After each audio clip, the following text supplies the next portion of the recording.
Assalamualaikum warahmatullahi wabarakatuh. Om Swastiastu. Salam Rahayu. Selamat datang di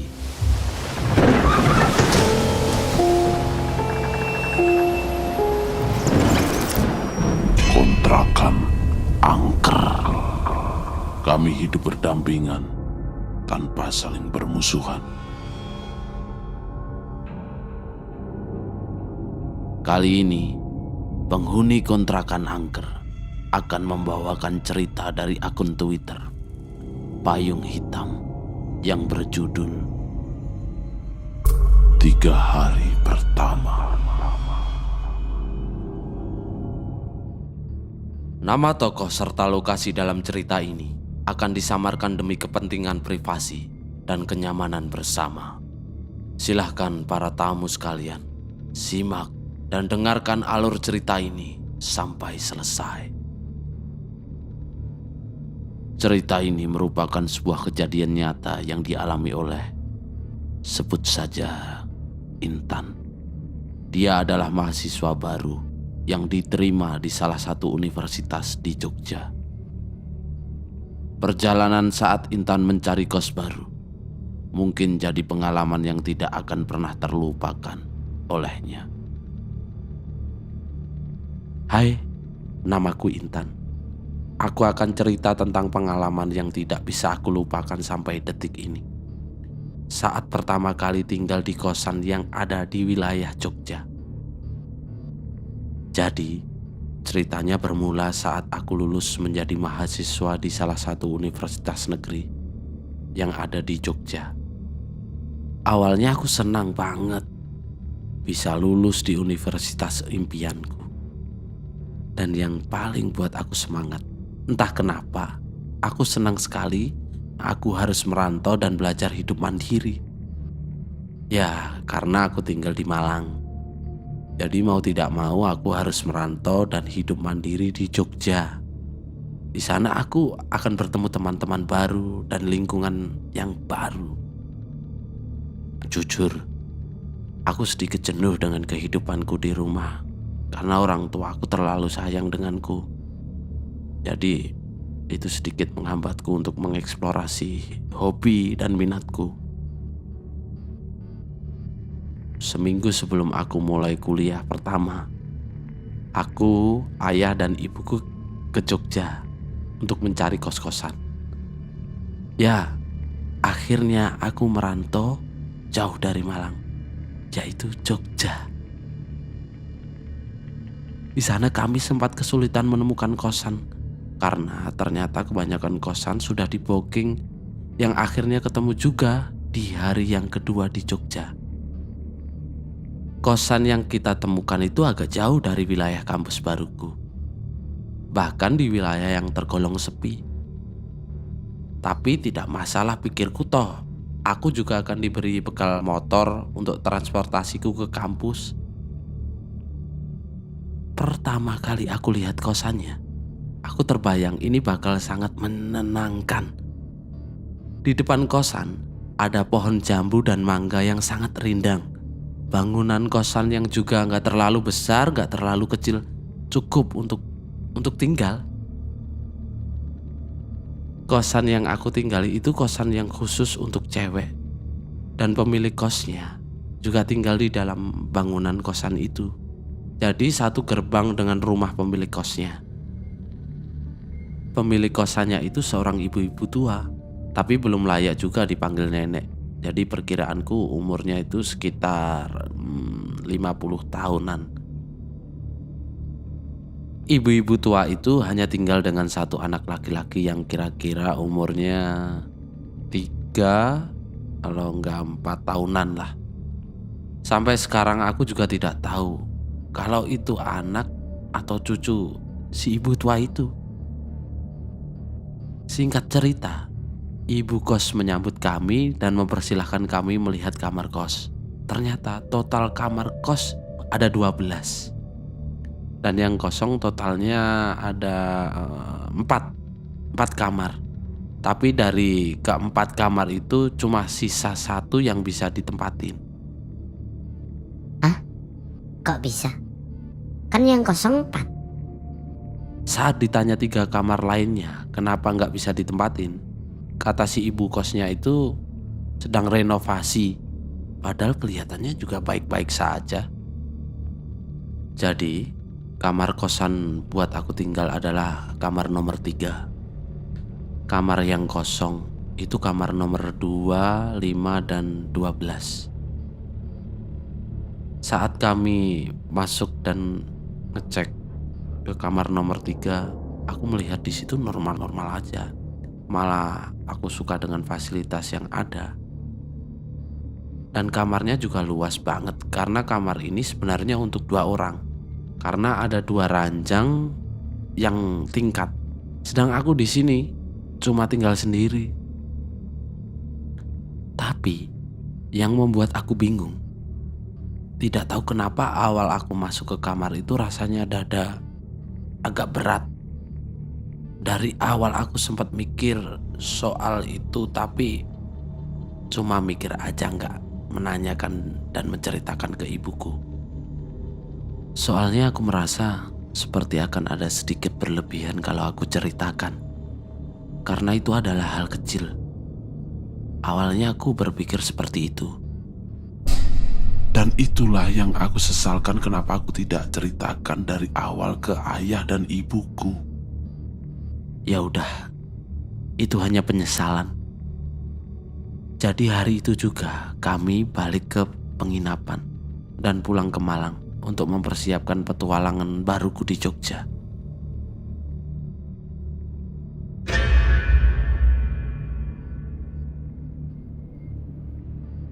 Singkat cerita, saat aku sampai di kosan baruku, kira-kira itu hari Minggu sore, aku langsung disapa dengan salah satu anak kosan lainnya yang saat itu sedang bersih-bersih. Dita namanya. Hai Mbak, baru ya? Iya Mbak, aku baru. Oh, kenalin, namaku Intan. Aku Dita. Lalu Dita tanya lagi. Baru masuk kuliah ya? Di situ kami ngobrol-ngobrol sedikit. Ternyata si Dita kuliah di universitas yang sama denganku. Tapi kita beda fakultas dan angkatan. Dita ternyata angkatan 2016. Dari obrolan singkat itu, aku juga pamit mau masuk ke dalam kos. Tapi Ditanya sempat nawarin untuk main atau sekedar ngobrol-ngobrol ke kosannya. Syukurlah, pikirku, baru sampai saja aku langsung punya temen. Karena Dita kelihatannya sangat humble dan suka cerita. Ya udah, aku masuk ke dalam kos. Lagi-lagi pas aku buka pintu dan masuk, nggak tahu kenapa aku ngerasa dada aku sesek lagi. Sebelumnya aku nggak pernah kayak gini. Tapi aku tidak terlalu menghiraukan, karena tubuhku yang sudah pegal-pegal dan pengen rebahan itu lebih menonjol dari yang aku rasakan. Sampai tidak terasa aku ketiduran hingga beberapa jam. Tiba-tiba aku terbangun karena panik. Sampai sekarang aku tidak tahu itu mimpi atau nyata yang aku dengar. Karena yang aku rasakan, aku terbangun dan mendengar keramaian di sekitarku. Tidak seperti seharusnya. Dan seolah-olah aku tidur di tengah-tengah keramaian pasar. Itu terjadi di kamarku. Kemudian saat aku bangun, semuanya hening seketika. Tapi yang aku rasakan itu nyata sekali. Aku selalu berusaha berpikir, mungkin karena aku terlalu kelelahan di hari itu. Karena sekujur tubuhku dipenuhi dengan keringat saat tidur. Saat sedang mandi, aku masih kepikiran soal itu juga. Apakah suara-suara itu benar-benar mimpi atau nyata? Ya sudahlah, pikirku. Setelah mandi, aku sholat maghrib dan duduk termenung. Karena sesak dadaku makin berasa berat. Dari termenung hingga panik, yang aku juga tidak tahu kenapa aku bisa panik sendirian di kamar ini. Semakin lama rasanya semakin aneh. Karena sesak yang aku rasakan itu seperti di kamar ini penuh dengan orang-orang. Sesak, panas, dan pengap. Padahal AC sudah aku nyalakan yang paling dingin. Dan di kulitku juga rasanya dingin, tapi di dalam rasanya panas. Bisa membayangkan apa yang kurasakan? Akhirnya aku keluar memberanikan diri. Aku main ke kamarnya Kak Dita. Di situ aku tidak cerita soal itu. Aku cuma ngobrol soal hal yang lain untuk menenangkan pikiran dari sesuatu yang aku tidak tahu. Karena aneh aja di kamar Kak Dita semuanya kayak normal. Aku berasa lebih lega, tidak seperti di kamarku. Sampai-sampai aku berharap Kak Dita akan basa-basi kepadaku untuk menawarkan aku nginep di kamar kosannya. Tapi aku malu buat minta izin nginep.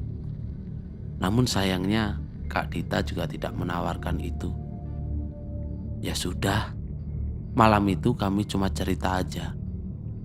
Di situ Kak Dita cerita soal keseruannya di kampus, dan aku sempat nanya soal kenyamanan tinggal di kosan ini.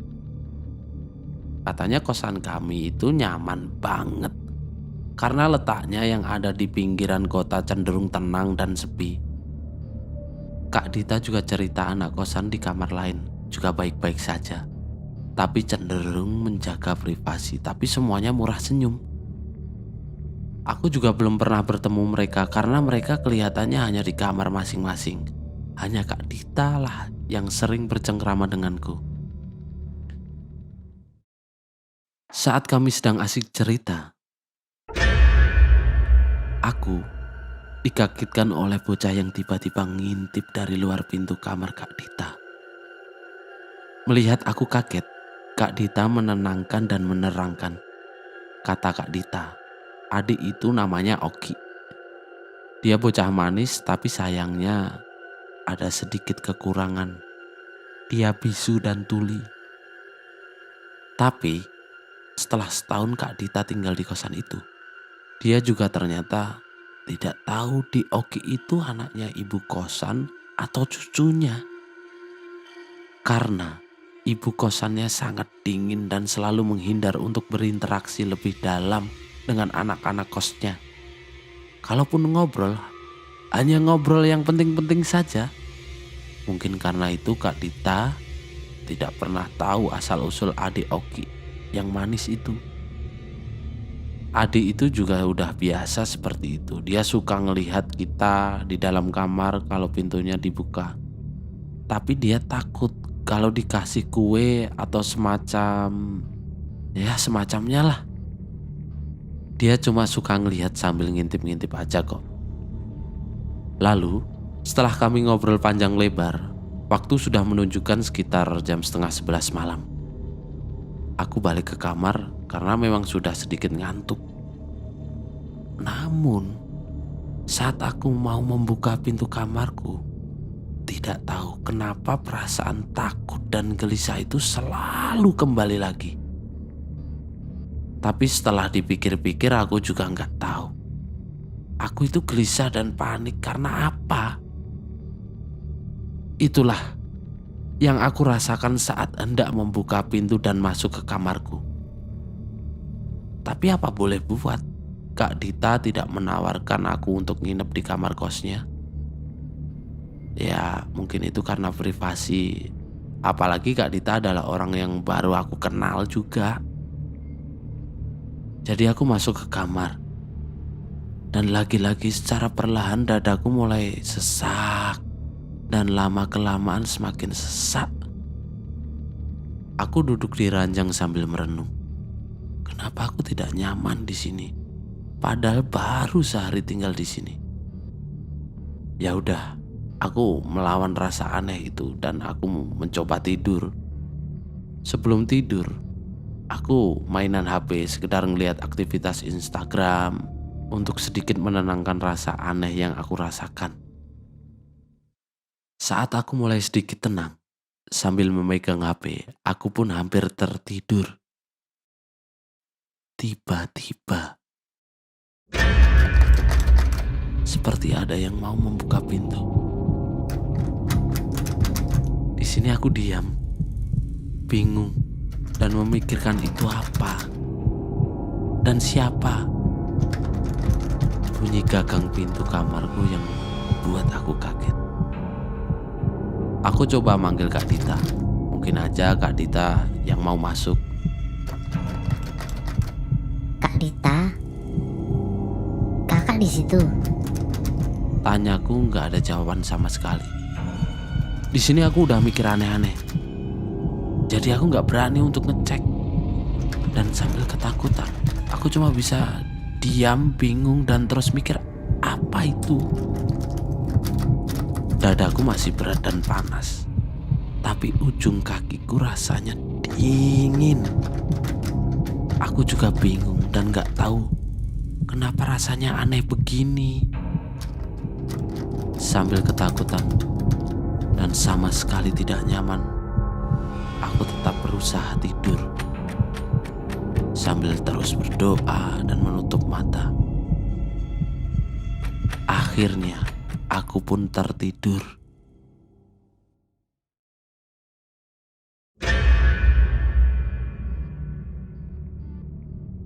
Aku terbangun. Aku mendengar suara motor. Ternyata suara tersebut berasal dari teman-teman yang sedang memanaskan motor. Karena mau berangkat ke kampus. Jam 7 pagi, aku buru-buru mandi, siap-siap untuk ke kampus. Jam 5 sore, aku sampai di kos-kosan. Tapi kos keadaan sepi. Kak Dita juga nggak kelihatan. Mungkin masih di luar. Aku masuk ke kamar kos. Gak tahu kenapa dadaku berat lagi. Aku gak peduli lagi. Aku mandi di kamar mandi yang ada di dalam kamar kosku. Nah, di sini lagi. Saat sedang mandi, samar-samar aku mendengar suara hentakan kaki dari dalam kamarku. Aku mematikan shower untuk mendengar lagi lebih jelas. Itu benar-benar suara hentakan kaki. Yang aku ingat saat itu, aku mendengar suara hentakan kakinya sambil marah-marah.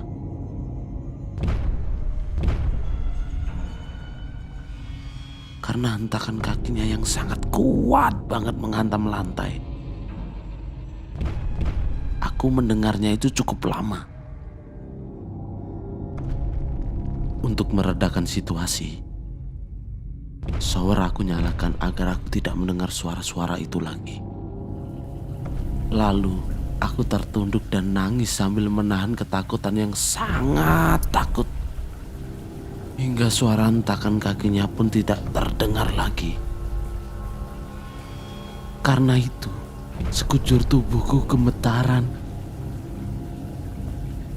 Aku selalu ragu untuk keluar kamar mandi hingga 2 jam lamanya. Karena aku tidak berani keluar.